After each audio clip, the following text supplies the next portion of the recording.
Greetings, our dear children. Today we will continue with our story. After his first successful sermon, Yeshua decided to continue this type of communication with people. But now his preaching had a different foundation, because he had found the key he had been looking for so long. In his communications, he complemented the knowledge he had acquired from the Essenes with that of the priests of Agartha, since he could now teach people with the symbol of faith. He knew how human beings were designed, since they needed absolute proofs and also certain fetishes, to help them to be permanently in the new energies. This would support you and help you maintain the level of your consciousness, without the influence of the alterations of the three-dimensional world, which would lower your vibrations. Baptism was becoming a fetish for the purification of the old lower vibrating energies. The sign of the cross was becoming a symbol for his permanence in the energies of light and love. Yeshua explained to the people that the line that connects the third eye with the human heart symbolizes the unity with the divine principle and fills them with higher vibratory energies. He taught that the horizontal line crosses out everything that is unnecessary and alien to a human being who has clung to it during his various reincarnations in the three-dimensional world. Also, he instructed people about the incarnation. This was the basis of his teaching, where he revealed to them the meaning of the existence of the soul, whose purpose was the spiritual growth of each being. He explained to people that each new life, full of light and love, brought them closer to God and opened them to new possibilities that would allow them to remain forever on the subtle plane of the universe, without ever returning to the difficult trials of earth. He saw that not all people could accept new knowledge, and that some of them were still at the beginning of their journey. He also noticed in some, who could not tolerate the light that surrounded Yeshua, crashing against the impenetrable wall of their distrust, anger and aggression. Because Yeshua remained at peace, calm and loving, even with them, this caused these people even more irritation. These young and underdeveloped souls were very hostile to Yeshua's sermons, calling him sick, crazy, dissident or another designation for someone who harms society. They wrote denunciations against Yeshua and demanded his exile from the land of Judea. But during his wanderings, much more frequently, Yeshua encountered pure souls, who eagerly absorbed the new knowledge, and accepted it with all their heart because they felt the purity of their divine source. They felt that they were waiting for this wonderful man, this Messiah who would open the eyes of the world, because he explained to them why life often treated them with such cruelty and taught them to live with joy and prosperity. Thus continued for several years, Yeshua traveled throughout the land of Judea preaching his sermons, demonstrating the rites of baptism and miraculous healings that allowed him to gain more and more followers. Mary, his faithful wife, was always with him, supported him with her love and care, tried to make his life easier, regulating the endless flow of people eager for a miracle cure. Very often they were joined by the beloved mother of Yeshua, who fully shared their views and way of life, although she felt with her maternal instinct that some kind of danger awaited her son. The Second Coming of Christ, Part 32. Pontius Pilate. The premonition of Mother Mary did not deceive her, as the many written denunciations against Yeshua and coming from all over the land of Judea, including the rumors of his sermons, finally reached Pontius Pilate. This was a Roman prosecutor, and at that time he was the main ruler of Judea, who wanted to look for himself at this strange man who inspired very controversial rumors, because some called him God, while others referred to him as a thief.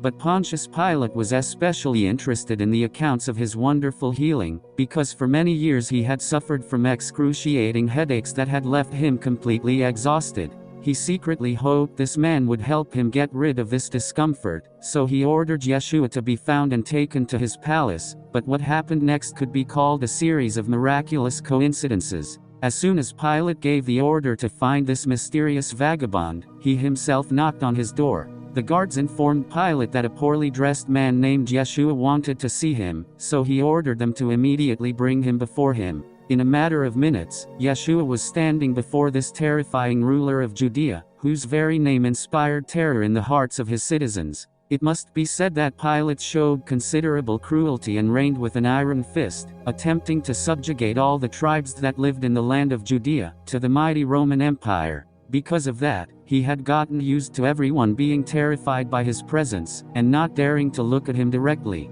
But this man not only did not kneel, nor bowed, but was standing and looking at him peacefully and kindly, with interest and curiosity. Finally, Yeshua was the one who broke the silence, telling him, "Greetings, mighty Pilate. You called me and I came to you. I will try to help you and alleviate your suffering. Apostrophe. Pilate answered him in amazement. But why did you decide that he was calling you? Yeshua replied, I heard the voice of your exhausted soul. Pilate asked him, and what did my soul tell you? Yeshua replied, your soul said that your cruelty is unlimited, but that you yourself suffer it, because you realize that you are going against God. This boundless suffering is the real reason for the spasms in your head, which result in excruciating and torturous pain. Apostrophe. Pilate was silent for a long time and finally said, does my head hurt now? Yeshua replied, no, because today you slept well, since your soul is at peace because you have decided to cancel the execution of a man whose guilt has not been proven.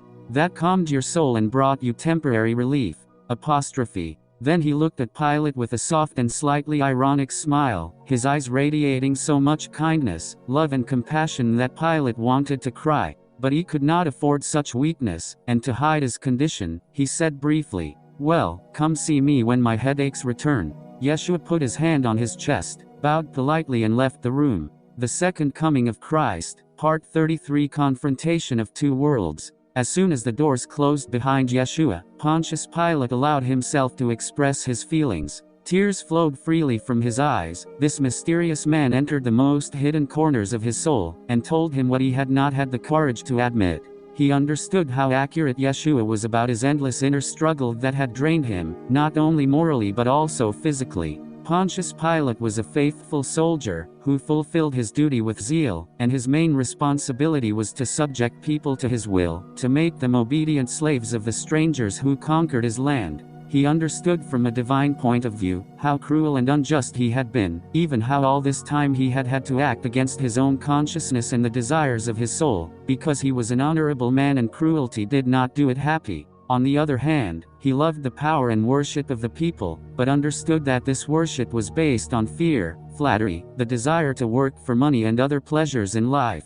He understood that people's worship of Yeshua was completely different, because he was a wonderful man, who considered all people as equal, who loved them equally, regardless of their position in society, their wealth, their origin and their power. He considered them divine creatures and tried to help them all. Many times they had told Pilate that Yeshua could see through people, too, that he had never turned anyone away who needed his help, even, that often, those who wanted to hurt him, he had converted to his faith, because both his goodness and his indulgent love were amazing. Then Pilate wanted to know him better, to solve his mystery and feel the secret of his attraction. But still he decided to wait for Yeshua himself to come to him, to see if he would be aware of the new migraine. At that time, Yeshua settled in Jerusalem, where his disciples and followers created a kind of Christian community. Very soon it became the center of attraction for people who were striving to find a different meaning, a divine one for their lives. Yeshua and his followers were the true examples of the notion that everything in this life is not measured by wealth, power and material values.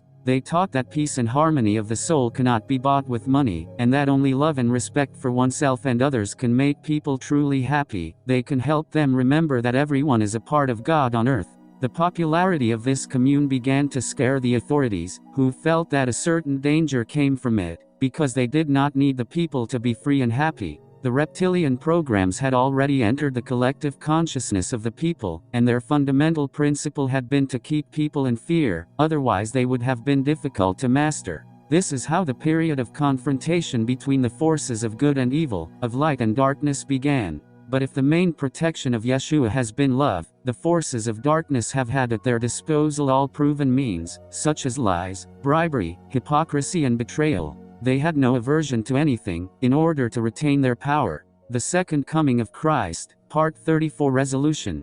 This is how the most dramatic episode in Yeshua's life approached. As soon as he left the residence of Pontius Pilate, Yeshua understood that he would be the person who would sign his death warrant and then repent for the rest of his life. He clearly saw how Pontius Pilate was one of the heroes of this divine game, which had been planned by the Creator, to awaken the people and facilitate their return to the light.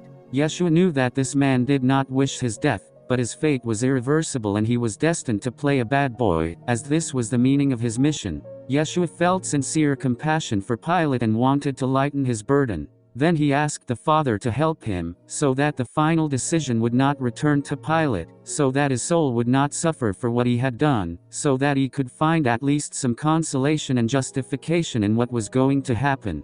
After the visit to Pilate, events began to unfold rapidly. It seems that the Creator himself had decided to make a resolution for all that Yeshua had done during all those years. By then, his many disciples had reached spiritual maturity and were able to spread the teaching on their own. The only thing they lacked was Yeshua's ability to move through the space of higher vibrations, which would allow them to perform miraculous healings. He felt that some of his disciples had started to get jealous of his abilities, and this was particularly evident in the handsome and conceited young man named Judas. He was a very talented disciple and had an obvious gift for eloquence. He also loved the public attention that flattered his vanity and increased his desire for leadership. Yeshua saw how much Judas suffered and that he could not go further in performing miracles, just as his master did.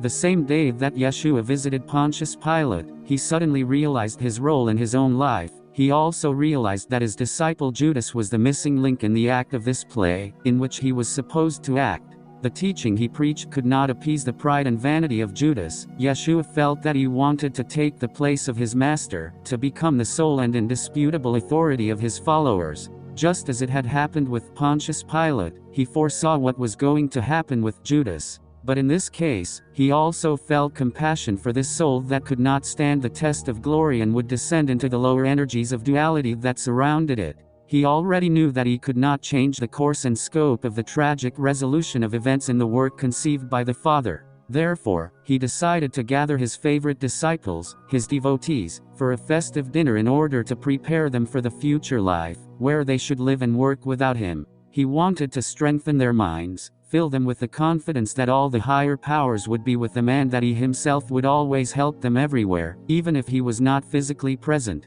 But first he went to see his Maria, to prepare her for the next resolution and to spend the last happy days with her, on this beautiful earth torn by human passions. He knew that he had done all that he could accomplish, and that now his death could become the divine period of the end, which would actually begin the new dispensation of his teaching, which would continue for centuries. We are the Absolute Father and the Mother of the universe. We love you without measure. We have spoken to you through Marta.